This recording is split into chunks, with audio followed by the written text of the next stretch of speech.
où l'on entend reparler du rétablissement de l'ISF parmi les revendications des Gilets jaunes et jusque dans les rangs de la majorité parlementaire. Non, non, non, répond l'opinion. Bon baiser de Bercy, épisode 7, c'est parti. Il y a un an, l'Assemblée nationale votait la suppression de l'ISF, une réduction d'impôt d'un peu plus de 3 milliards pour seulement 358 000 foyers français, soit une réduction moyenne de près de 9 000 euros. Un an plus tard, les Gilets jaunes sont dans la rue et parmi les revendications, le rétablissement de l'ISF, moins de taxes pour les plus pauvres et le rétablissement de cet impôt symbole. 3 raisons pour ne surtout pas tomber dans cette erreur économique. D'abord parce que les Français les plus riches sont déjà les plus taxés. Oui, par l'impôt sur le revenu, moins d'un foyer sur 2 paye l'impôt sur le revenu en France. 45% des plus riches seulement le payent. Et c'est un impôt très progressif, rendez-vous compte.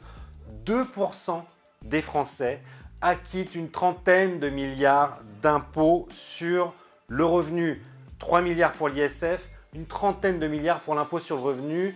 Les sommes n'ont rien à voir. Pourquoi ne pas rebaptiser la dernière tranche d'impôt sur le revenu à 45%? Eh bien l'impôt ISF. Ensuite, parce que l'impôt symbolique sur les plus riches existe. L'ISF a été remplacé par l'IFI, l'impôt sur la fortune immobilière. Pour les ménages détenant un capital immobilier important, c'est plus d'1 milliard d'impôts au final. Troisième raison et non des moindres, l'ISF était un impôt anti-économique pour 2 raisons. D'abord parce qu'il fait fuir les richesses, il vaut mieux qu'elles reviennent en France. Et ensuite parce que c'est un impôt anti-développement entreprise.